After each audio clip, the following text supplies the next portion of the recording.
Hello to all of you guys. Today we will start a new topic, determinant. Okay, so we will start from the basic concepts related to determinant. अब इसमें determinant में जितने भी basic concepts हैं, first we will cover them and we will try to solve maximum questions. Okay, and I want to tell you something before that कि आप लोग जो है प्रिपरेशन अच्छे से कीजिए एंड आई होप आप करते होंगे और जो लोग नहीं कर रहे हैं वो लोग स्टार्ट कर दीजिए बिकॉज अदरवाइज लेट हो सकता है आप लोगों के लिए। ऑलरेडी आप लोग मई में चल रहे हैं, ठीक है। सो आई होप आप सभी प्रिपरेशन शुरू कर देंगे और यहाँ पर हम टॉपिक जो स्टार्ट कर रहे हैं डिटर्मिनेंट में सबसे बेसिक टॉपिक उठा रहा हूँ और ये टॉपिक से हम जो क्वेश्चंस हैं अच्छे खासे क्वेश्चंस ट्राई करने की कोशिश करेंगे और आई होप आपको मज़ा भी आएगा। अगर आपको अच्छा लगा तो इस चैनल को सब्सक्राइब जरूर कीजिए और बाकी दोस्तों के साथ भी शेयर करिए जिन लोगों को भी ज़रूरत है, ठीक है। सो ये जो टॉपिक है डिटर्मिनेंट, यहाँ हम सबसे पहले हम इसकी बेसिक चीज़ें जानते हैं। डिटर्मिनेंट की बेसिक चीज़ें हैं क्या, कि पहली बार डिटर्मिनेंट क्या होता है एक्चुअल में और डिटर्मिनेंट का रिप्रेजेंटेशन क्या होता है। Okay, so first we will go through representation of determinant. So what is the representation of determinant? एक चीज बताओ, ये डिटर्मिनेंट का रिप्रेजेंटेशन में क्या क्या चीजें होती हैं। तो जैसे मैंने एक चीज लिया है, ठीक है, देखो आपको कुछ दिख रहा है, दो खड़ी लाइनों के बीच में क्या है ये, मैंने चार एलिमेंट्स लिख दिए हैं, A B C and D. और एक बात बताइए, यहाँ पर डिटर्मिनेंट में दो चीजें डिफाइंड होती हैं, एक तो रो और एक कॉलम। अब ये रो और कॉलम क्या होती है, जैसा कि नाम से स्पष्ट है, रो मतलब क्या होता है, हॉरिजॉन्टल लाइन, जो कि आप जानते हैं थोड़ा सा हॉरिजॉन्टल लाइन क्या होती है, आइडिया है आपको, ठीक है। और कॉलम क्या, जो कि वर्टिकल लाइंस होंगी, ठीक है। तो अब मैं समझाता हूँ डिटर्मिनेंट में रो और हॉरिजॉन्टल का मतलब क्या होता है। सो डिटर्मिनेंट में जैसे ये डिटर्मिनेंट है आपका, यहाँ पर आपका एक रो आपका ये वाला हो गया जिसमें आपका ए और बी एलिमेंट कंटेन कर रहा है, ठीक है। ये आपका पहला रो हो गया और एक रो और पॉसिबल है, देखिए सी और डी, रो नंबर 2 हो गया, ये दूसरा रो हो गया, है कि नहीं। तो यहाँ से कितने रो पॉसिबल हुए, दो रो पॉसिबल हुए हैं। और मान लीजिए सपोज इसमें मैंने पहली रो को नाम दे दिया R1, ठीक है। ये जो पहला रो है इसको मैंने क्या नाम दिया, R1, और जो दूसरा रो है इसको क्या नाम दिया, R2। और अब देखिए यहाँ पर दो वर्टिकल लाइन भी तो पॉसिबल है, एक तो ए से सी अगर हम ऐसी एक लाइन खींच दें तो इसमें दो एलिमेंट कंटेन करेंगे ए और सी, और एक और लाइन पॉसिबल है वर्टिकली बी और डी, ठीक है। तो ये जो पहला ऊपर से वर्टिकल लाइन पड़ता है इसको पता क्या बोलते हैं, डिटर्मिनेंट का, इसको बोलते हैं डिटर्मिनेंट का कॉलम। तो ये जो है ये आपका पहला कॉलम हो गया और ये आपका दूसरा कॉलम हो गया, ठीक है। अब इसको रिप्रेजेंटेशन में कैसे लिखेंगे, तो रो को लिखते हैं हम आर से डिनोट करते हैं, ठीक है, आर डिनोट फॉर रो। जैसे यहाँ पे R1 लिखने का मतलब क्या, ये फर्स्ट रो है, ये आपकी कौन सी रो, ये वाली जो रो आपकी है, ये फर्स्ट रो को मैं रिप्रेजेंट कर रहा हूँ। जस्ट वेट, हाँ थोड़ा सा इरेज कर देता हूँ। ओके चलिए ठीक है, इतना काफ़ी है समझने के लिए। तो मैं बात कर रहा था रो के नंबर्स की। तो जैसे ये पहला रो जो है मैंने इसको R1 से डिनोट कर दिया, ठीक है, ये आपका R1 से डिनोट हो गया। और ये जो सेकंड रो है इसको R2 से डिनोट किया गया। और जो आपका पहला कॉलम है इसको मैंने C1 से डिनोट कर दिया, C1, C stand for column, ठीक है। तो C1 मीन्स फर्स्ट कॉलम और C2 ये B और D वाला क्या हो गया, C2 मीन्स सेकंड कॉलम, ठीक है। तो ये रो और कॉलम आपको क्लियर हुआ क्या है। और इसमें क्या है, इसमें एक चीज़ और देख लीजिए, एलिमेंट क्या होता है। तो जो डिटर्मिनेंट के अंदर जितने सारे ये मैंने लिखे हैं, जो भी टर्म्स या वेरिएबल लिखे हैं, ठीक है, ए बी सी डी, जितने भी टर्म्स लिखे जाते हैं उसको बोलते हैं हम elements of the determinant.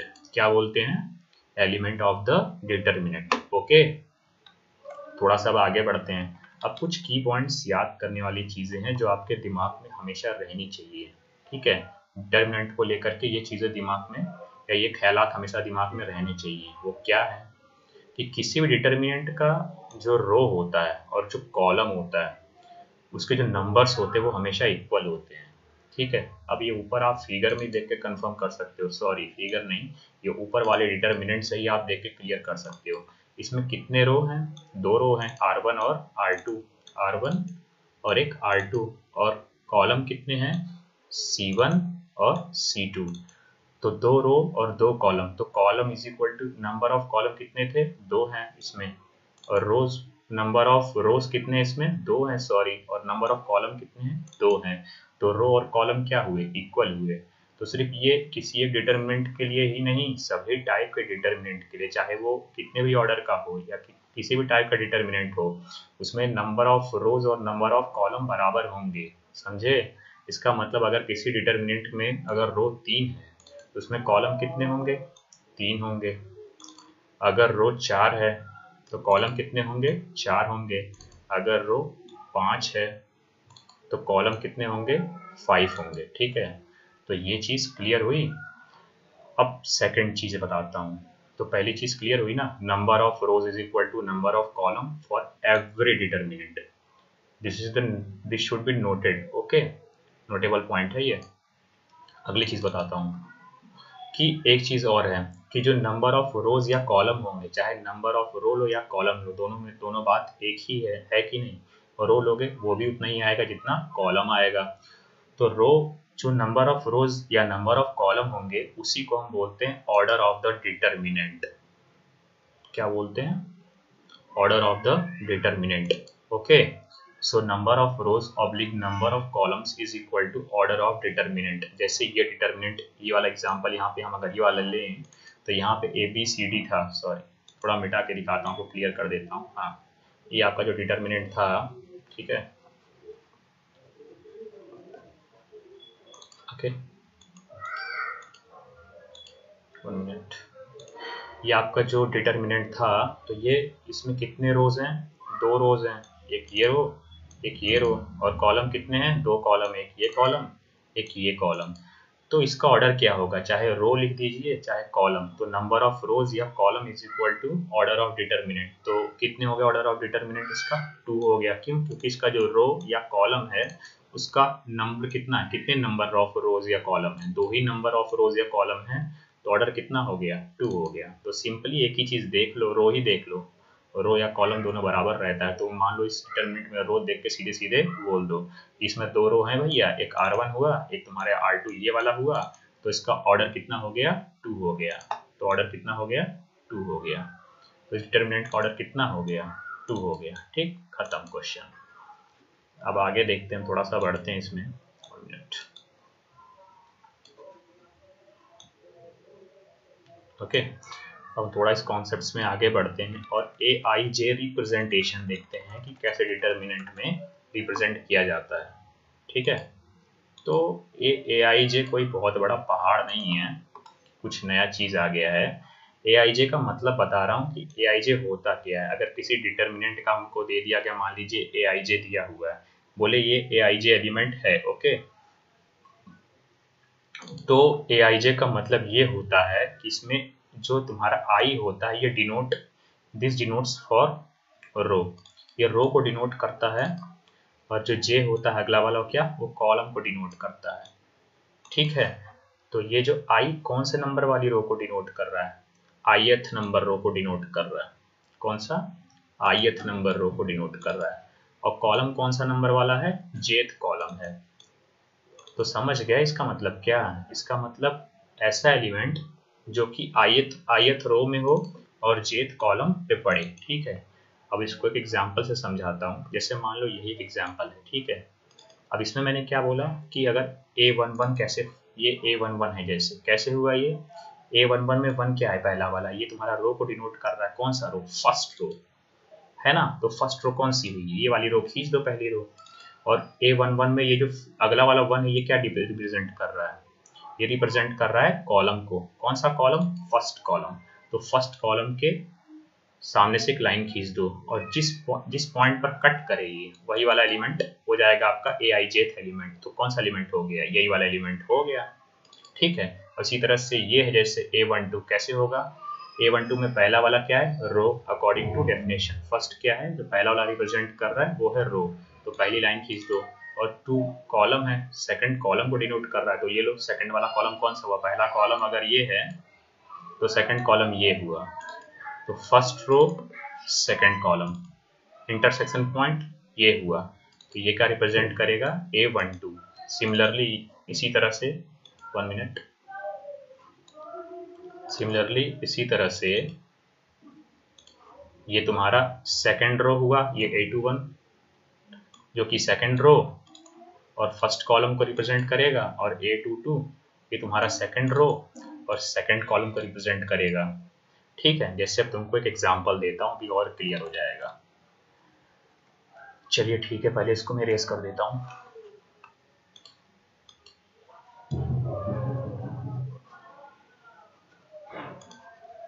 Okay ठीक है, थोड़ा सा आगे बढ़ते हैं, मूव करते हैं नेक्स्ट क्वेश्चन पे। जैसे क्वेश्चन है, given determinant 3, 0, -7, 8, right value of A21 and A22।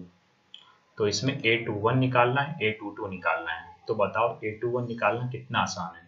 A21 मतलब क्या, सेकंड रो, 2 क्या रिप्रेजेंट कर रहा है, सेकंड रो, और ये वाला जो 1 है ये क्या रिप्रेजेंट कर रहा है, ये फर्स्ट कॉलम है कि नहीं। तो मतलब ऐसा एलिमेंट जो सेकंड रो पे पड़े और फर्स्ट कॉलम पे पड़े तो बड़ा मजेदार है। ये डिटर्मिनेंट में सेकंड रो और फर्स्ट कॉलम वाला एलिमेंट पता करना है, तो मैं कैसे पता करूंगा, सेकंड रो वाली लाइन खींचूंगा, पहली रो अगर ये है तो सेकंड रो वाली ये वाली लाइन हो गई, और फर्स्ट कॉलम वाली कौन सी लाइन होगी, ये वाली लाइन हो गई। कहाँ कट कर रहा है, यहाँ कट कर रहा है, तो कौन सा वाला एलिमेंट हो गया, -7, खत्म, A21। अब A22 निकालना है अगर, तो A22 कैसे पता करूंगा, उसके लिए क्या करना है, A22 मतलब सेकंड रो, ये वाला रो को रिप्रेजेंट कर रहा है सेकंड रो, और ये वाला बोलेगा सेकंड कॉलम, है कि नहीं, सेकंड कॉलम को रिप्रेजेंट कर रहा है ये वाला। ठीक है, तो इस तरह से क्या है ये, मतलब ये ऐसा एलिमेंट है जो सेकंड रो और सेकंड कॉलम में पड़ेगा, तो आसानी से ढूंढ लेंगे कैसे। इसमें क्या ही करना है, ये डिटर्मिनेंट लिखो, इसमें सेकंड रो वाली लाइन खींचो, ये वाली लाइन हो गई, और सेकंड कॉलम वाली लाइन खींच दो, सेकंड कॉलम वाली लाइन ये वाली हो गई। कहाँ कट किया, इस पॉइंट पे कट किया, तो ये पॉइंट क्या हो गया, ये A22 हो गया, हमारा आंसर आ गया। ओके, तो ये क्वेश्चन सॉल्व हो गया, बेसिक सा था। चलो अगला एक और क्वेश्चन करते हैं। ठीक है, आई होप आपको क्लियर हुआ होगा ये। जैसे क्वेश्चन है, अब ये क्वेश्चन को मैं बताता हूँ, बहुत ही अच्छा क्वेश्चन है ये। इसमें बता रहा है कि एक आप सेकंड ऑर्डर डिटर्मिनेंट को फॉर्म करो, जिसका आपको जो एक एलिमेंट है Aij, जो मतलब आपका जो डिटर्मिनेंट का जो एलिमेंट है वो 2i + j के द्वारा डिफाइंड किया गया है। इसकी वैल्यू है 2i + j। बहुत आसान है, पूछो कैसे। इसमें देखो कैसे क्वेश्चन को ब्रेक करोगे। Second order determinant, second order मतलब क्या, इसमें मैंने तुम्हें क्या कहा था, अगर कोई मैट्रिक्स अगर सेकंड ऑर्डर का हो या किसी भी ऑर्डर का हो तो उतने ही नंबर ऑफ रोज और उतने ही नंबर ऑफ कॉलम उस मैट्रिक्स में होंगे। तो इस मैट्रिक्स में कितने नंबर ऑफ रोज होंगे, 2 नंबर ऑफ रोज होंगे, और कितने नंबर ऑफ कॉलम होंगे, 2 नंबर ऑफ कॉलम होंगे, मतलब 2x2 का मैट्रिक्स बनेगा। तो 2 रोज और 2 कॉलम वाला मैंने ये मैट्रिक्स ले लिया, और इसमें पहला एलिमेंट क्या होगा, ये तो तुमको पता ही होगा, इसको बोलते हैं A11। क्यों, क्योंकि ये फर्स्ट रो फर्स्ट कॉलम में पड़ेगा, ये फर्स्ट रो ये तुम्हारा जो है तुम्हारा फर्स्ट रो सेकंड कॉलम में, तो इसलिए A12, और ये तुम्हारा सेकंड रो फर्स्ट कॉलम तो A21, और इसको A22 से रिप्रेजेंट करेंगे, है कि नहीं। ये तो तुमको पता ही है कि ये A11, A21, A12, A22 है। लेकिन अब हमको ये चारों एलिमेंट निकालना है, तो कैसे निकालेंगे, तो उसके लिए क्या ही करना है, निकालने के लिए ऊपर वाली जो दी गई कंडीशन उसको देखो मैं कैसे यूज करता हूँ। जैसे मुझे A11 निकालना है, ठीक है, तो ये जो मेरे को Aij = 2i + j रखा है ना, इसमें मैं i = 1 रख दो, ये i = इसमें 1 रख दो, ठीक है, और j = 1 रख दो, तो क्या आ जाएगा, A11 आ जाएगा ना। तो A11 की वैल्यू क्या आ जाएगी, अगर इधर i = 1 j = 1 आया तो A11 = 2 इंटू i = मैंने 1 रखा है तो 2 इंटू 1, और प्लस j = क्या रखा है, 1 रखा है, तो j क्या हो जाएगा, 1। तो मैंने यही लिखा है, देखो यहाँ पे A11 = 2 इंटू 1 + 1, मैंने मैंने कोई नई कंडीशन यूज नहीं की है, क्वेश्चन में दिया हुआ है। ठीक है, तो 2 into 1 plus 1 is equal to 3, तो मैंने A11 3 निकाल लिया। चलो इसी तरह से दूसरा एलिमेंट भी निकाल लेते हैं, A12 निकालते हैं।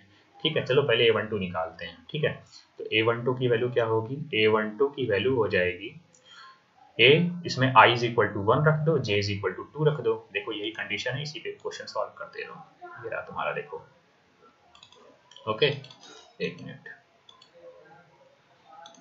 यहाँ पे I इज इक्वल टू 1 रख दो, J इज इक्वल टू 2 रख दो, तो क्या आ जाएगा, A12 की वैल्यू क्या आएगी, यहाँ पे I इज इक्वल टू 1 रखो, 2 इंटू 1 और J की वैल्यू 2 रख दो, तो 2 इंटू 1 प्लस 2, देखो वही तो लिखा है A12, 2 इंटू 1 प्लस 2, और इसकी वैल्यू कितनी आएगी सॉल्व करने पे, 4। अब इसी तरह से A21, तो A21 की वैल्यू कैसे निकालेंगे, A21 की वैल्यू आ जाएगी A21 इज इक्वल टू, इसमें I is equal to 2 put करो, J is equal to 1 put करो, तो क्या वैल्यू आएगी, A21 is equal to 2 into 2 plus 1। कैसे, क्योंकि I is equal to 2, J is equal to 1, तो I is equal to 2 put किया यहाँ पे मैंने, और यहाँ पे J is equal to 1 put कर दो, तो 2 इंटू 2 प्लस 1, क्या लिखा, 2 into 2 plus 1 is equal to 5। तो A21 की वैल्यू भी मेरी आ गई 5, इसकी वैल्यू 4 आ गई, और इसी तरह से A22 निकाल लो। A22 के लिए क्या, I is equal to 2, J is equal to 2 put कर दो, तो क्या आ जाएगा 2 into 2 plus 2 is equal to क्या आया, 6। तो ये आ गया तुम्हारा चारों एलिमेंट, 3 4, इसका आ गया वैल्यू 6, तो चारों की वैल्यू पुट कर दो। A11 तुम्हारा 3 है, 3 रख दिया मैंने यहाँ पे। A12 तुम्हारा कितना है, 4 है, देखो तो मैंने 4 रख दिया यहाँ पे, देखो A12 की जगह। A21 तुम्हारा 5 है, तो मैंने 5 रख दिया यहाँ पे, और A22 तुम्हारा कितना है, 6, तो 6 रख दिया, खत्म। तो मेरा डिटर्मिनेंट क्या आ गया, 3 4 5 6, यही मेरा आंसर हो गया। तो इस तरह से ये क्वेश्चन सॉल्व हो गया। ये क्वेश्चन अच्छा क्वेश्चन था, तो इस तरह से क्वेश्चन सॉल्व होते हैं। ठीक है, और आई होप आपको समझ में आ रहा है कि किस तरह से क्वेश्चन सॉल्व करते हैं। आपको क्वेश्चन की अप्रोच बनानी है, ठीक है, you have to try maximum questions, okay, वही आपके लिए फायदेमंद होगा। तो चलिए नेक्स्ट डेफिनेशन पे चलता हूँ मैं, कि एक सेकंड ऑर्डर जो डिटर्मिनेंट होता है उसकी वैल्यू क्या होती है। ठीक है, तो सेकंड ऑर्डर डिटर्मिनेंट की वैल्यू कैसे डिफाइंड होती है, तो जैसे मैंने डिटर्मिनेंट लिया बेसिक सा A B C and D, तो A B C and D अगर मैं पूछूंगा इसकी वैल्यू क्या होगी, ठीक है, तो इसकी वैल्यू पता बेसिकली कैसे सॉल्व करते हैं, कैसे निकालते हैं। उसके लिए कुछ ना करो, A को D से मल्टीप्लाई कर दो और माइनस लिख करके ये वाले को इससे मल्टीप्लाई कर दो, समझे, मतलब पहले A से D को और फिर बाद में B से C को, फिर माइनस साइन, तो A इंटू D, फिर माइनस फिर B इंटू सी, तो B इंटू सी, बस ये होता है मैट्रिक्स की वैल्यू। ठीक है, 2x2 ऑर्डर की, जैसे कि एग्जांपल लिया 2 3 7, 8 है, इसकी वैल्यू क्या होगी, सेम पहले कैसे दिया लगाओगे, 2 इंटू 8 माइनस, ठीक है, 7 इंटू 3, तो लिख दो 7 इंटू 3, तो क्या हो गया पूरी वैल्यू इसकी, 2 इंटू 8 माइनस 7 इंटू 3, तो क्या हो गया इसकी value 16 minus 21 is equal to minus of 5, answer हो गया इसका। ठीक है, ओके, तो आई होप आपको ये क्वेश्चन क्लियर हुआ होगा। तो अब अगर मैंने 2 क्वेश्चन कराए हैं तो आपकी जिम्मेदारी बनती है कि तीसरा क्वेश्चन पहले इतना नोट डाउन करो और वीडियो को यहीं पॉज करो, खुद सॉल्व करो और आंसर देखो क्या आता है, उसके बाद मेरे आंसर से मैच कराना। पहले खुद ट्राई तो कर लो, ऐसे कैसे सिर्फ बस देखते चले जाओगे, फिर फायदा क्या है। आई होप आपने अब तक सॉल्व किया होगा बैठ करके। ठीक है, तो चलो इस क्वेश्चन को हम देखते हैं सॉल्व कैसे होगा।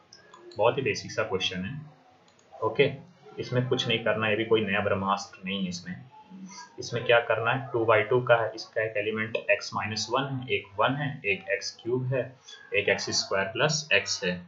तो कैसे करेंगे, एक तो पहले x-1 into x² plus x, इन दोनों का मल्टीप्लाई मैंने कर दिया, फिर मैंने माइनस लिखूंगा, माइनस लिख दिया मैंने, लिखा, फिर 1 इंटू x³ का मल्टीप्लाई, तो 1 इंटू x³ का मल्टीप्लाई हो गया, तो क्या आया finally, x minus 1 x square plus x minus x cube. अब इसमें क्या है, अब इसको तो मैनिपुलेशन वाला पार्ट आपको करना चाहिए। अब इसको आप सॉल्व करके आंसर निकालिए क्या आएगा, ये तो आपका काम हो गया। फिर भी मैं बता देता हूँ आपकी संतुष्टि के लिए कि क्या सॉल्व करने पर क्या आएगा। x माइनस 1, अब इसमें एक्स स्क्वायर प्लस एक्स में से x कॉमन कर लो, x कॉमन तो x प्लस 1 अंदर बचा माइनस एक्स क्यूब। अब x प्लस 1 x माइनस 1 की value a plus b a minus b क्या आ जाएगा, a square minus b square, so x square minus 1 into x minus x cube. Solve कर लो, इसको ओपन कर दो, एक्स क्यूब माइनस एक्स आ जाएगा ये, और माइनस एक्स क्यूब कैंसल, ठीक है। तो बचा माइनस एक्स जो कि आंसर हो गया। तो कितनों का माइनस एक्स आया था बता देना, इनका था जरूर कमेंट करना, ठीक है। और आई होप आपने क्वेश्चन को समझ लिया होगा अच्छी तरीके से, ठीक है। तो अगर ये समझ लिया तो मैं थोड़ा एक क्वेश्चन पे आगे मूव करता हूँ, ठीक है। एक क्वेश्चन पे हम डिस्कस करते हैं। ये क्वेश्चन जो है थोड़ा सा ट्रिग्नोमेट्री का मिक्स तड़का है, तो अगर समझ में आए तो ठीक है, और नहीं समझ में आएगा तो मैं ट्रिग्नोमेट्री में आगे आपको ग्राफ में जब चीज़ें बताऊंगा तो ये चीज़ और क्लियर होगी। ये क्वेश्चन जो है ग्राफ कंसेप्ट और ट्रिग्नोमेट्री दोनों का कॉम्बिनेशन है, ठीक है। तो देखते हैं क्वेश्चन में क्या है। चलिए, ये क्वेश्चन पूछ रहा है find all solutions of equation cos theta minus sine theta minus cos theta is equal to 1 in theta belongs to 0, 2 pi. तो देखो लास्ट में क्या लिखा है, ये बहुत इंपॉर्टेंट है। सॉल्यूशन निकालना ही नहीं है, सॉल्यूशन 0, 2 पाई में निकालना है। एक इंटरवल फिक्स्ड इंटरवल है उसके अंदर निकालना है। So how we will approach the problem, देखो कैसे करते हैं, बहुत ही आसान है। पहले तो डिटर्मिनेंट जो दिया है उसके ऊपर बढ़ते हैं। डिटर्मिनेंट क्या दिया है, एक डिटर्मिनेंट दिया है जिसमें हमारा डिटर्मिनेंट दिया हुआ है cos theta minus sine theta minus cos theta is equal to 1, ये क्वेश्चन में दिया है। और कहाँ से कहाँ तक वैल्यू फाइंड आउट करनी है, 0 से लेकर के 2 पाई के बीच में। देखो 0 से 2 पाई के बीच में आंसर निकालना है इसका सॉल्यूशन। तो कैसे करेंगे, पहले डिटर्मिनेंट जो हमको दिया है इज इक्वल टू 1, ओके। सब डिटर्मिनेंट को ओपन कर लेंगे। इस डिटर्मिनेंट की वैल्यू क्या होगी लेफ्ट साइड वाले की, ये तो मैंने आपको सिखा ही दिया 2/2 को कैसे सॉल्व करते हैं। क्या करोगे, cos theta into minus cos theta और minus of sine theta into minus of sine theta, है कि नहीं, यही तो करोगे।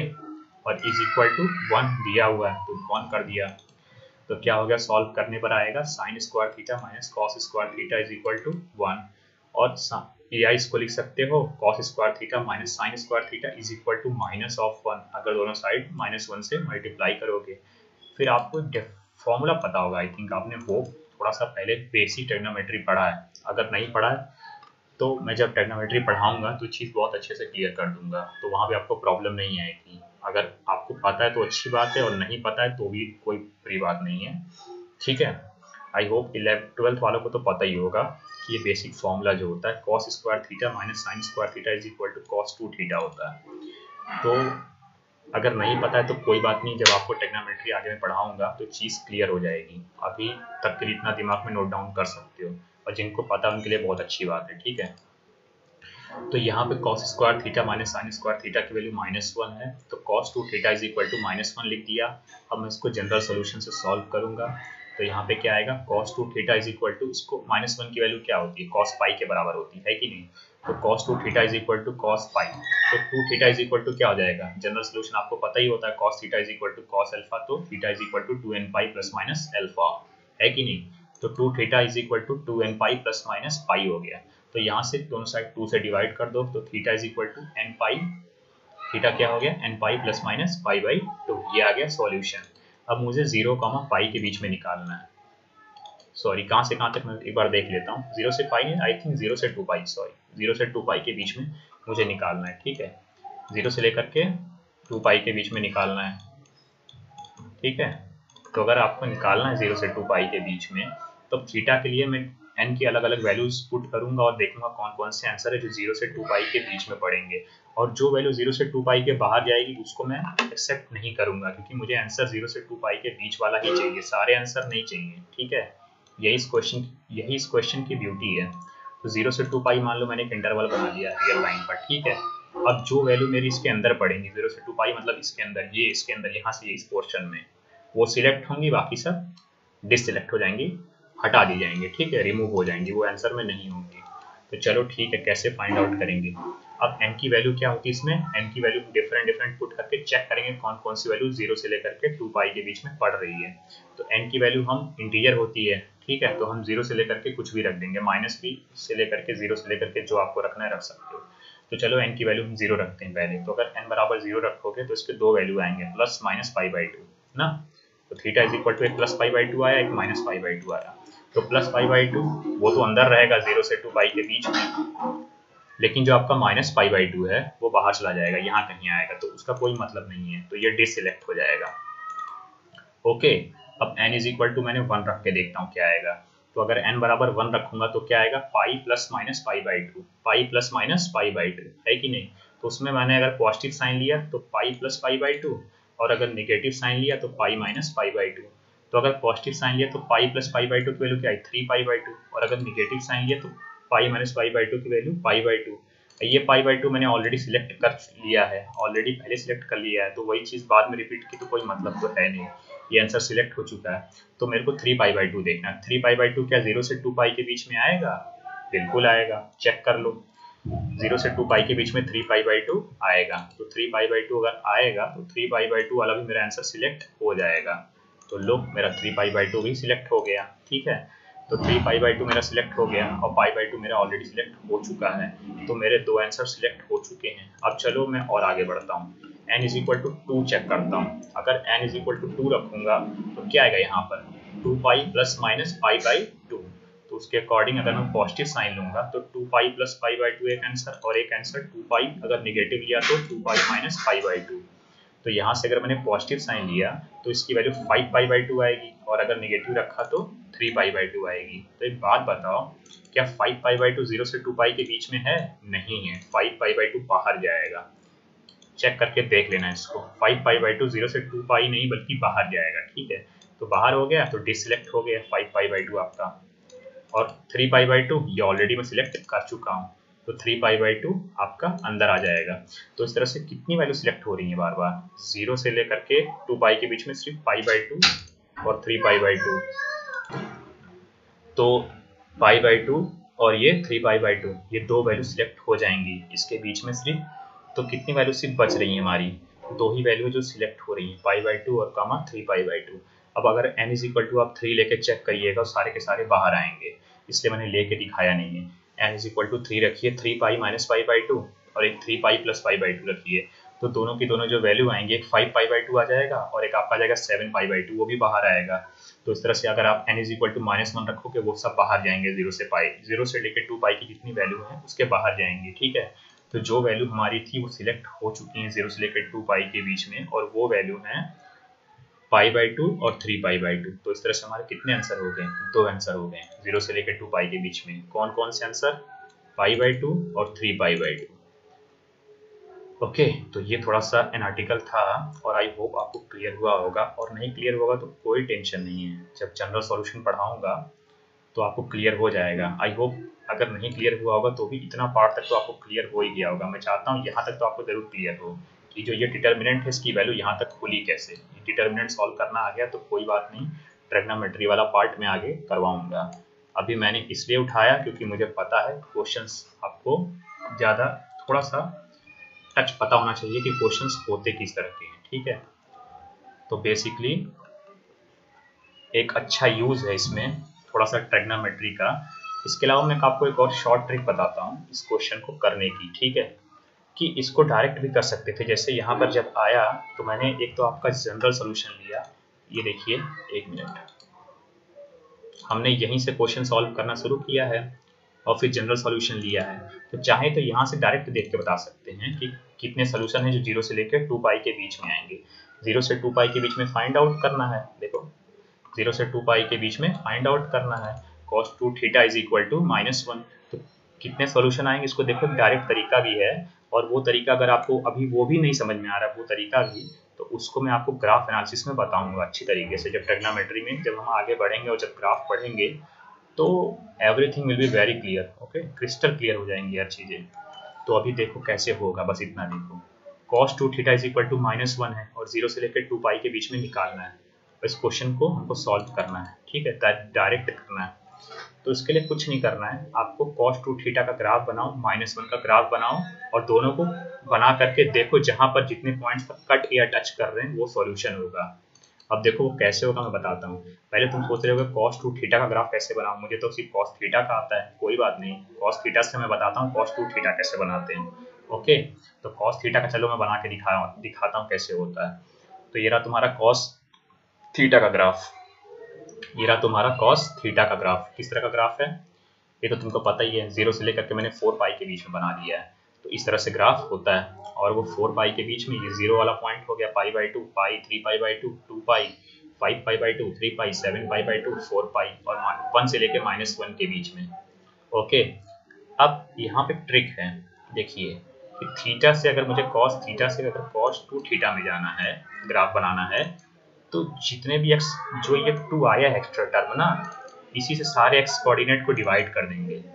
क्या, नोट डाउन, ये 2 आया है ना, इसी से सारे x कोऑर्डिनेट के टर्म को डिवाइड कर देंगे। फिर से आई रिपीट, ये जो एक्स्ट्रा टर्म 2 आया है मल्टीप्लाई में, इसी से सारे x कोऑर्डिनेट में डिवाइड हो जाएगा, सारे x कोऑर्डिनेट में डिवाइड हो जाएगा। तो सारे x कोऑर्डिनेट कौन कौन से हैं, 0, π/2, पाई, 3π/2, 2 पाई, 5π/2, 3 पाई, 7π/2, 4 पाई, इन सब में 2 से डिवाइड हो जाएगा।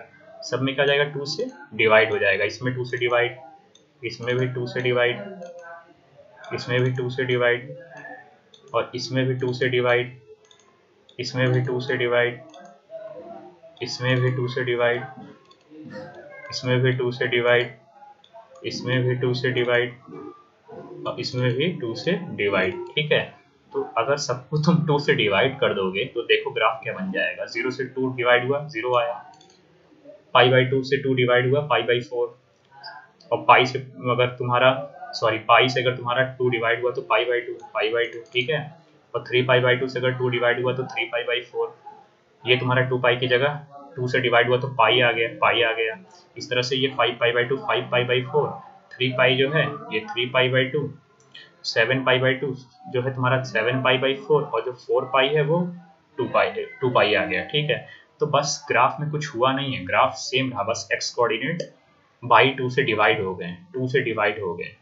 अब देखो ग्राफ ये बन गया तुम्हारा cos 2 थीटा का। कितने का ग्राफ, cos 2 थीटा का बन गया। तो cos थीटा से तुमने cos 2 थीटा बना लिया। अब अगर यही अगर cos थीटा से अगर तुम्हारा cos 5 थीटा होता ना तो उसका भी बना सकते थे। अब सिर्फ 2 थीटा नहीं 5 थीटा का भी बना सकते थे। पूछो कैसे, जैसे तुमने 2 से डिवाइड किया cos थीटा के लिए, इसी तरह से 5 थीटा के लिए 5 से डिवाइड कर देते सारे x कोऑर्डिनेट में। क्या करते, सारे x कोऑर्डिनेट में you have to divide with only 5। Okay, जैसे यहाँ पर अगर cos 6 थीटा आता तो तुम 6 से डिवाइड कर देते, 7 थीटा आता तो तुम 7 से डिवाइड कर देते सारे x कोऑर्डिनेट में। अगर 8 से आता तो सारे में 8 से डिवाइड करते, अगर 9 आता तो सारे में 9 से डिवाइड करते। तो चलो यहाँ पे 2 ही आया तो 2 से ही डिवाइड करेंगे। तो इस तरह से मेरा ये ग्राफ बन गया। आई होप आपको ग्राफ क्लियर हो गया होगा। तो ये ग्राफ आया मेरा cos 2 थीटा का और मुझे राइट साइड में क्या है, -1। तो -1 की लाइन कौन सी होगी, ये +1 की लाइन होती है। आपको पता है जो cos ग्राफ होता है उसमें ऊपर +1 की लाइन आती है, नीचे -1 की लाइन आती है। तो मैं एक तो cos 2 थीटा का ग्राफ बना लिया, ये cos 2 थीटा का ग्राफ है। ओके, और ये एक -1 की मुझे लाइन खींचनी है। तो -1 की लाइन कौन सी होगी, यही लाइन होगी, बोलो हाँ, ये लाइन होगी -1 की। तो जहाँ cos 2 थीटा और -1 जहाँ टच या कट करेंगे वही सॉल्यूशन होंगे। तो आंख से देख बता दो, एकदम दिख रहा होगा ईमानदारी से कितनी जगह कट या टच कर रहे हैं। एक ये पॉइंट पर टच कर रहा है और एक इस पॉइंट पर टच कर रहा है, कट तो कहीं नहीं कर रहा है। कट मतलब क्या, अगर मान लो इसे कोई लाइन होती, कोई ग्राफ है तुम्हारा, मान लो तुम्हारा ग्राफ दिया है, ठीक है, इस तरह से अगर कोई लाइन मेरी ऐसी जा रही, मान लो ऐसी जाती, तो ये इस पॉइंट पर क्या करती, इस पॉइंट पर कट करती। लेकिन कट तो इस तरह का कहीं कंडीशन नहीं है, टच कर रहा है, देखो टच करके बस निकल रहा है इन 2 पॉइंट से, इन 2 पॉइंट से टच करके निकल रहा है। तो एक पॉइंट ये, एक पॉइंट ये, दोनों टचिंग पॉइंट हैं। तो ये दोनों जो टच पॉइंट होंगे ये सोल्यूशन हो जाएंगे। तो कौन कौन से पॉइंट है, एक π/2 है, एक 3π/2 है। देख के बता दिया तुमने, π/2 तो 3π/2। लो आंसर आ गया, सीधे सीधे आंसर तुमने कर दिया। तो इस तरह से जो क्वेश्चंस होते हैं ना, ये जो क्वेश्चंस होते हैं ना, थोड़ा ग्राफ तरीके से जल्दी बनते हैं, फास्टली बनते हैं। अगर अभी आपको ग्राफ नहीं पता है, डोंट बी पैनिक। जब मैं तुम्हें ग्राफ बताऊंगा ना, तो तुम ग्राफ से खेलना सीख जाओगे कि ग्राफ से कैसे क्वेश्चंस करते हैं, ग्राफ को कैसे मैनिपुलेट करते हैं, कैसे कैसे चीज़ें करते हैं। बड़े बड़े ग्राफ के क्वेश्चंस बताऊंगा। तो इस तरह के जो क्वेश्चंस हैं आपको हलवा लगेंगे, ठीक है। तो अभी बेसिकली जो है, आप अगर, आई होप आप इसका 20% भी समझ गए होंगे, तो कोई बात नहीं है, क्योंकि क्वेश्चन को मैंने इसलिए पूरा कराना समझा, क्योंकि आधा क्वेश्चन करा के आधा चीज़ बताने से क्या मतलब है कि डेप्थ किस तरह की होती है, आपको एक्चुअल में थोड़ा रियलाइजेशन हो। और आई होप अगर आपको समझ में आए तो बहुत अच्छी बात है, बहुत ज़्यादा। वरना का इसका हाफ पार्ट वहाँ तक भी समझ में आया है जहाँ तक मैं बता रहा था। बताऊँ कहाँ तक? हाँ, डिटरमिनेंट की यहाँ तक की सॉल्विंग, बस ये सॉल्विंग, क्योंकि इस समय तो टॉपिक का जो मुद्दा है बस उसमें इतना ही दिखाना है। इसकी सॉल्विंग जो ये वाला पार्ट है, अगर ये तुमको आ रहा है कोई दिक्कत नहीं है। और आगे का पार्ट तो भी जब तुमको कॉन्सेप्ट और पढ़ाए जाएंगे तो वो क्लियर हो ही जाएगा, ठीक है। तो आई होप ये जो पार्ट हमारा इतना ख़त्म हुआ, ठीक है। तो हम थोड़ा सा मूव करेंगे। ओके, तो आज के लिए सेकंड ऑर्डर डिटरमिनेंट तक ही रखता हूँ मैं। तो जो हमारा नेक्स्ट लेक्चर होगा, मैं काम करता हूँ उसमें थर्ड ऑर्डर डिटरमिनेंट स्टार्ट करूँगा, ठीक है। तो आज का जो तुम्हारा बेसिक लेक्चर था वो आज खत्म होता है। In the next lecture we will move some another concepts, okay. Third order determinant पढ़ेंगे और थोड़ा रिलेटेड क्वेश्चंस को भी लगाएंगे। अभी क्वेश्चंस प्रैक्टिस बहुत ज़्यादा ज़रूरी है, तो आप क्वेश्चंस लगाइए। और एक बात और, ये जो आपकी वीडियो है उसमें आपको लिंक मिल जाएगी नीचे कि क्वेश्चंस डीपीपी वगैरह आपको शेयर हो जाएंगे, तो आप उसको ज्वाइन कर लीजिएगा। और अगर आपको किसी भी तरह की प्रॉब्लम आएगी तो कमेंट बॉक्स में करके बताइए कि क्या दिक्कत है, क्या दिक्कत नहीं है। We will try our best, okay. So आप लोग वो अच्छी तरीके से पढ़ाई करते रहिए and try to solve maximum questions. और अभी जो अगला सेशन होगा उसमें क्वेश्चंस और किए जाएंगे, तो ज़रा फीडबैक दीजिए, बताइए। अगर आपको अच्छा लगेगा तो हम लोग और मोटिवेट होंगे और पूरी तरह से कंटेंट बहुत अच्छे फॉर्म में जाएगा, ठीक है। ऑलरेडी आपको पता है कि कहीं पे भी कंटेंट सही से प्रोवाइड नहीं होता है, ठीक है। आधा पढ़ा के आधा दे नहीं दिया जाता।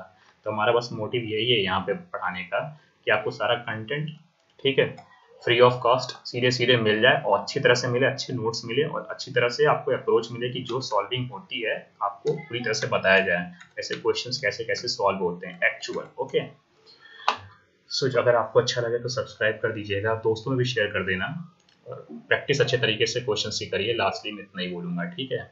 So thank you guys.